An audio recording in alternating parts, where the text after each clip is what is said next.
the big milestone numbers in life that everyone wants to achieve: 18th birthday, 100K salary, $1 million net worth 7. Minute mile, $838,000. 5 a.m. wake up. Time, but there's one particular wake up. Time that everyone wishes they had. Enough discipline for 4:30 a.m. assuming you work or have school or do whatever shady business you have planned from 9 a.m. to 5 p.m. This gives you exactly 4 hours and 30 minutes of free time before 4 hours and 30 minutes of free time after, and then 7 hours to sleep. In other words, it's fully optimal.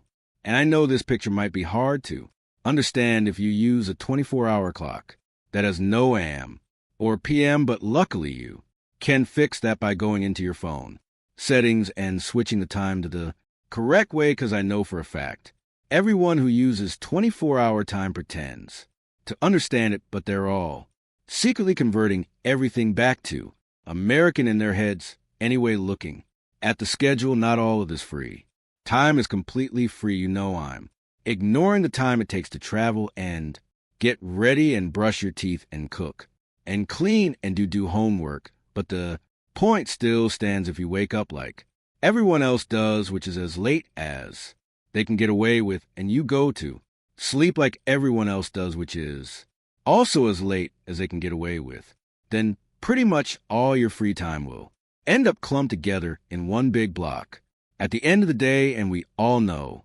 that's much easier to waste time when it's the end of the day. Other people are awake and they're distracting you. You're tired from work or school, and most importantly, when you have a lot of time all at once, which is why people who have this schedule usually waste a lot of time. But people who can get closer to this schedule will make the most of their time. Now, 99% of people who are looking at this will be like, okay, I guess I'll keep that in mind for later.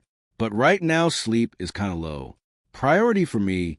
Dude, I got other things to worry about. I want to get ripped, get rich, get smart, get good grades, start a business, learn an instrument, and make a lot of friends. So once I finish doing all that, then I'll start waking up earlier.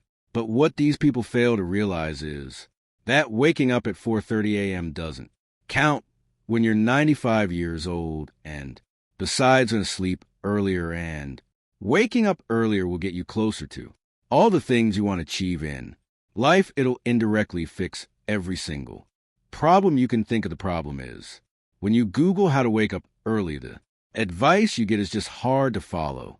And not many people actually go through with it, especially advice that tells you to create a nighttime routine where you take a warm shower, even though you only ever shower in the morning, and then you dim the lights, and then you somehow read a book, even though you just dim the lights and you can barely see, and then you meditate for the first time since last year, and then you get in bed 3 hours earlier than you're used to, so you toss and turn, and you don't actually fall asleep until an hour later. Then you magically wake up, take a cold shower, go for a 2-mile run, and do intermittent fasting until lunch. That is the quote unquote optimal plan.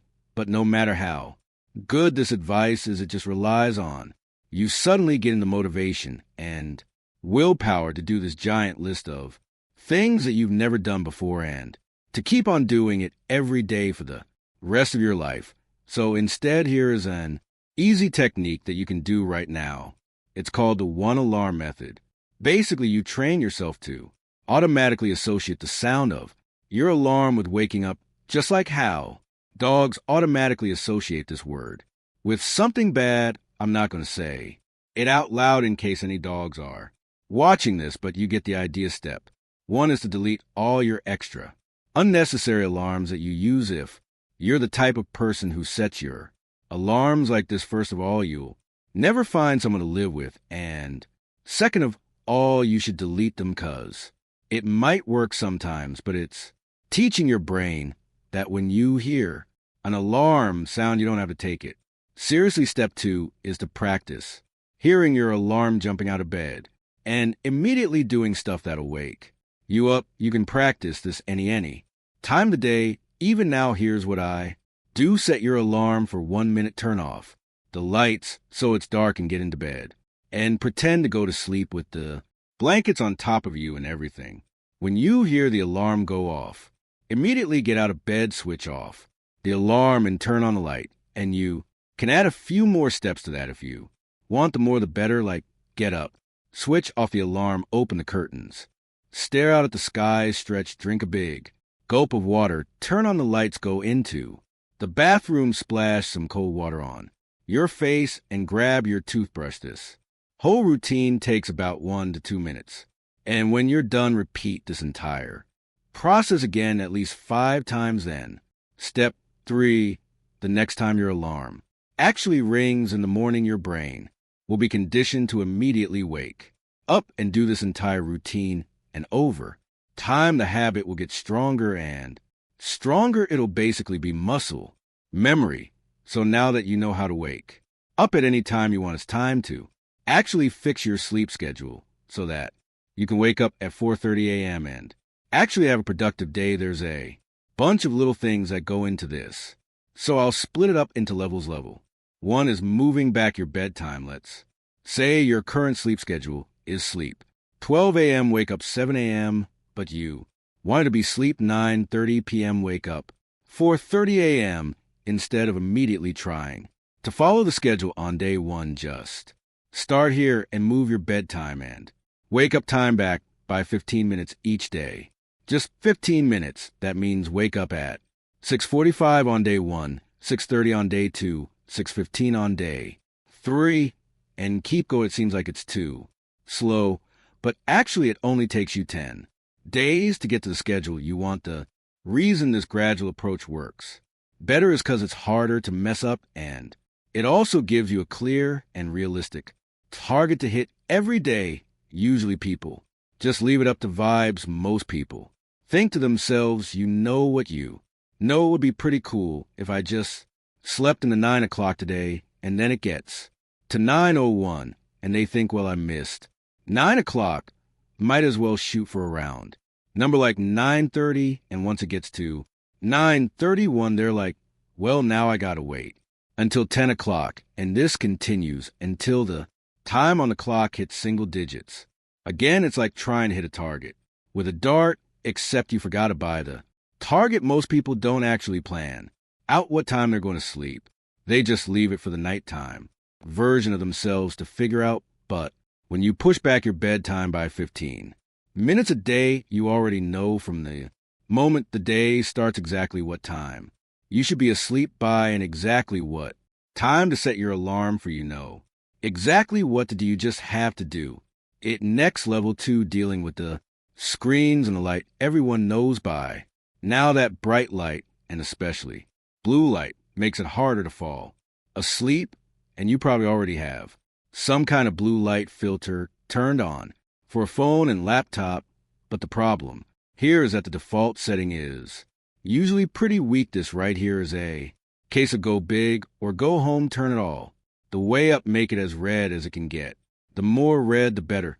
You can do the same thing with the lights in your bedroom by just switching to a warm colored lamp when it's getting close to your bedtime. Now on to level 3, nighttime routine. Most people will tell you to do this really complicated nighttime routine, but realistically, I think the easiest routine that actually works is to just stop using screens entirely 30 minutes before bedtime, and then fill those 30 minutes with whatever you want to do. It could be nothing. It could be cleaning your house. It could be looking at a pressure washer operations manual. It could be stretching or making breakfast for tomorrow. Just don't look at screens for those 30 minutes. I know a lot of people are going to say, wait, I can't turn off my screens at early. I always have important business to finish. That requires a screen. Really, even if you do have something important to do, remember 2 things. 1, you're going to wake up early, so you're not losing any time. And 2, you're actually going to be more productive in the morning because you actually have a time limit to get stuff done.